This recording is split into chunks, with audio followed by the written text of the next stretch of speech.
The Super 16 Sports Final. Hello, welcome to Week 10 of the Super 16 Sports Final, along with Courtney Harrison. I'm Steve Lloyd. Well, we hit double digits in the schedule and a final push towards the playoffs, with plenty of teams still trying for a postseason berth. Yeah, that's right, Steve. And a team that is starting to make some noise. The Scranton Prep had a chance. They had a chance to knock off one of our 5 undefeated teams left in the Super 16 countdown, and that was North Pocono. Let's go to the highlights of this game up at Dunmore High School, just a week after the Cavaliers beat Jersey Shore 51-19. In the second quarter, Prep on their own 40. When quarterback Will McPartland feels the pressure, decides to dump it off to Braden McPartland, makes a move, avoids a tackle, bursts upfield, a gain of 12. A few plays later, McPartland will keep it himself, get out to the edge and take it in for the Prep touchdown. They're up 7-3. The Trojans with good field position looking to respond. It's Chase Zimmerman fooling the camera before he runs right by it on his way to the Trojans' first touchdown of the night. After the extra point, they lead it 10-7. Trojans now trying to add to their lead with 53 seconds left in the half. Zimmerman, nowhere to go. He'll pick up what he can with his legs, and a late hit out of bounds will add on. It's a gain of 30. 4 seconds left. Kicker Shane Youngblood attempting to add on, but his kick falls short. North Pocono goes into the half leading by 3. In the third, the Trojans march right down the field. Zimmerman gets it to Aiden McGuire for the touchdown. They lead it 17-7, but that Cavaliers offense hard to stop. McPartland running it in from a couple yards out to give the Cavaliers a 21-17 lead in the fourth. Time beginning to wind down. Trojans looking for quick points. They air it deep. Cole West comes up with the big catch, flips the field, and he's down at the 25-yard line a couple plays later. On fourth down, trickery. West in the Wildcat rolls out, finds the quarterback Zimmerman in the end zone for the TD. Trojans take the 24-21 lead late in the fourth. The Cavs have no choice but to air it out, and they try to score, but McPartland's pass falls in the hands of Cole West, and that'll do it. Trojans hold on for the 24-21 win and earn their third undefeated regular season in school history at 10-0. Here's Eve Hernandez with a happy group of Trojans.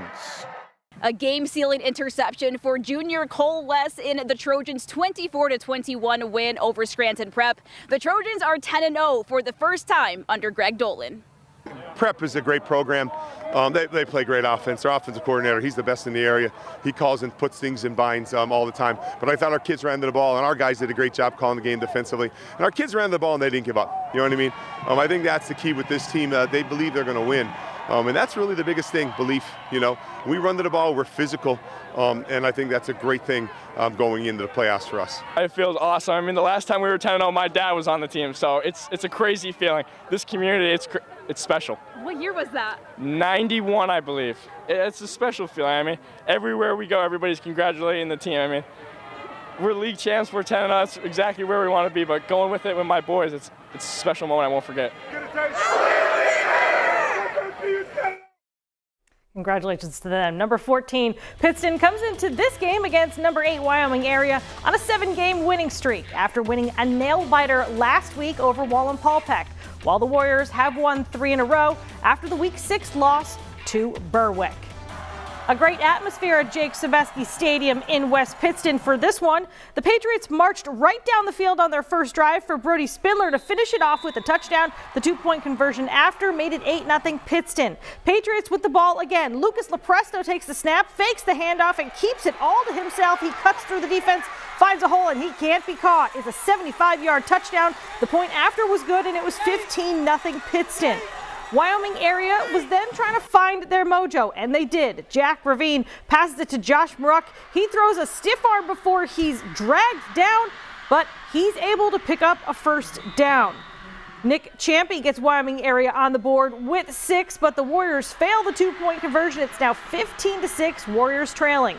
On the ensuing kickoff, it's a squib kick getting far enough ahead for Jamari Yates to land on it, and Wyoming area has the ball back. Same drive. Now in the second quarter, Gravine makes a good fake and keeps it. He's able to rumble 15 yards down the sideline and in for the touchdown. The point after is good. Wyoming area is still down 15-3.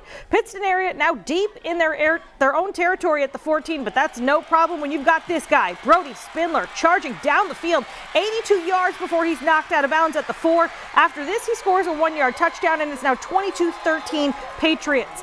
But in the final minute of the first half, Gravine airs it out to Luke Capecchi for the touchdown. Warriors were trailing at the half, but Wyoming area succeeds in the second half and goes on to win 41-22. Thanks, Courtney. Pocono Mountain West making the trip to Swiftwater to face the Cardinal and Pocono Mountain East.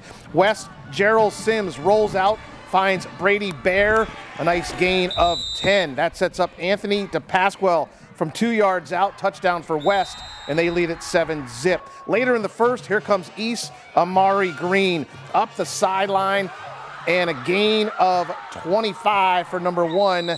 Green is out of bounds. Later in the first, though, Justin Williams from the 1-yard line keeps it and scores at 7-7. We go to the second. Sims drops back, decides to keep it himself here, gets a nice gain of 20 yards, and later in that drive, West Nicodemus McNeil cuts to the outside, 11 yards in for the score, and they take the 14-7 lead. Later in the second, it's Amari Green again, here with the handoff, follows his blockers, and he's going to go 40 yards in for the score for Big Red Machine, and that ties the game at 14 apiece. We go to the third, East CJ Surfas, quick pass to Williams in the flat, a nice spin move, and he's gone 17 yards for the score, and they're up 21-14. We go to the fourth, handoff to Green, fights off several tackles, and he is gone 60 yards for the score to put them up 28-14, and then one more. Surfas lofts it to Williams in the end zone for the touchdown, and Pocono Mountain East, they win it 35-21 over arch rival Pocono Mountain West. Here are some other scores from around District 11. Schuylkill Haven getting the win over Tri-Valley 55-20. Pine Grove losing a tough one to Williams Valley, getting shut out 62-0. And Minersville 45-18 over Panther Valley. We are just getting started. Up next, the Battle of the Bridge out in Lycoming County between Montoursville and Loyalsock Township. Plus the WNEP Game of the Week between the Lackawanna Trail Lions and the Riverside Vikings. Highlights of that one when the Super 16 Sports Final comes right back.